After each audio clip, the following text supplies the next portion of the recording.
Good evening. This is John Sherrod, and I'm going to talk about sexism and poverty this week. So, I just want to touch on the videos first. Candace Summer, I really liked her TED Talk. I thought the delivery of her information was both in a storytelling way and a very blunt, non-dramatic but truthful painted picture to the audience and those that took the time to really watch it and listen. I connected with her a little bit more. I think my roots in New York and working with after school programs and impoverished children and some of the whys, uh, I connect with where she's coming from because I just feel like between here, from New York to here, and the schools I've helped out at or been a teacher at, I've learned a great deal, and I have some of those students still now. And but I've definitely been in a position like Candace where that was the exact school I was in. Kozel, very interesting. Would like to know maybe a little bit more about his earlier theories or how he started to really hone in on this before he started writing. But I mean, his savage inequalities are right on point for what is occurring in the education system in America. Quick explanations. I'm sure most of us have put those in the slide somewhere. So I want to touch on poverty first. Just some food for thought. I thought the tax information of what the big business and those with money were paying in the 40s compared to what they pay now, and I always thought it's interesting, the discussion about how communities should take action to better their own communities, and I feel like that's a very simplistic way of saying handle your own. Um, but taxes are definitely a discussion our country needs to keep discussing.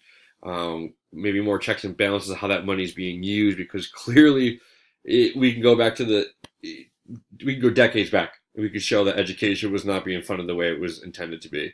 And I also personally just thought about how many of these great leaders we lost who were, created great accomplishments in civil rights, but they were still often honest about the fact that yet we declared ourselves an equal nation and we've made strides. We really haven't, because there's always some type of opportunity for uh, those who are poor to be taken advantage of or not be given equal opportunity. And the segregation in the U.S. school system is still there, and the connection can be seen through inequitable job opportunities, finance opportunities, health coverage, and the personal growth of an individual of color. Like Kozel says, no matter how you measure this, you're going to keep getting the results. People in impoverished areas are yielding lower test results, are giving less opportunities after high school, are not giving the right supplies and resources to strive to grow, even at a high school level. So how are they going to get these jobs and so forth, or grow in life in general? So we talked about how that whole idea of the communities having to take care of it. That's too broad for anybody to just try to say that to resolve, to just pass off the blame or pass off the torch. So a lot of things happen. The state can come in and start closing the school down. We can see a lot of school stratification occur in these areas, which results in lower expectations from teachers utilizing the tracking method and the overabundant, what I like to call trial by fire of new programs. I mean, I've been to some high school and middle schools where this year we're going to try this, but mid-year we're going to try this, and now we're going to try this new program and it takes away from the teaching, it takes away from the engagement. It's a trial by fire. It doesn't work within the time that they hope to see a result. It really beats down on the kids and the ability to want to learn and how to learn, at least in my opinion, so far. Take that all in, I guess. So, sexism. What's still frustrating to me? Well, one, gender roles are still a thing. Women aren't strong, and women can't do these kind of jobs, and so forth. We still play the game of who's inferior. Women have the brains, men have the strength, or men can be smart too, but women are far more inferior because they're not strong enough, and all those good old past generational things you've heard up until probably today. it sadly still is black and white. Do you consider yourself an individualistic or more of an egalitarian type? So, I think people when if you were just go on the street and ask somebody like a talk show host, who do you feel is better at this, women or men? It's still a discussion of women or men. It's not a discussion of what type of person would be better at this. Oh, yeah. So it's interesting that we still talk in those ways, even though we know we've been having these discussions for many a time, and the fight for both equal rights for those of color and those and women, it kind of stands side by side. Women and those of color are still paid less, not only at a basic job level, but also career level positions. I just wanted to bring the color thing back into that because it's it's tied in, and I think especially women and then women of color, that's a heavy thing to walk into an interview process, or hope to be given the opportunity equally right off the bat, when you're sitting in that interview room. Loans.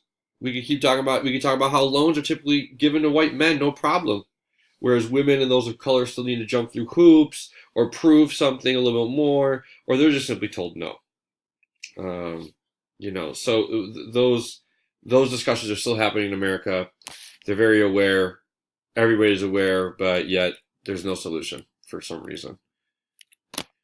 So what if it's subtle? I like that in the book, talking about how women agree that there still is a bit of sexism to a soft level. Uh, and I thought it might have been a better way of saying, like, when can it be used to your advantage? Both women or men. If you want to get out of a task, if you were, say, a petite woman and you didn't want to stay strong to, I can do it too, could you use, well, I'm just a girl? Or um, I'm sure there's ways that men have somehow used that as a reason of I don't know how to take care of a baby because I'm not a woman. I feel like people are okay with utilizing sexism on themselves if it yields something, getting out of something or gaining something. I think in the book it's touched on, but that's probably a good conversation to have amongst a group of people. Do we feel that we use sexism to our advantage at all? But then I think that in the book it goes back to saying even better, what's the outcome? If you allow it to be used at all, instead of abolishing it, are we really making strides? Or are we at times still going backwards? And whose fault is that? The one that allows it, the one that does it? So that's a broad topic that I think I would have really enjoyed talking in a group about. That's interesting. So can we do better? Of course we can. Of course we can. Um, but yeah, all around good reads, very eye opening. Also, just strengthened prior knowledge. And 8 minutes and 30 seconds it is. A little bit over the top, but I hope simplistic enough to touch on everything this week. Have a good evening.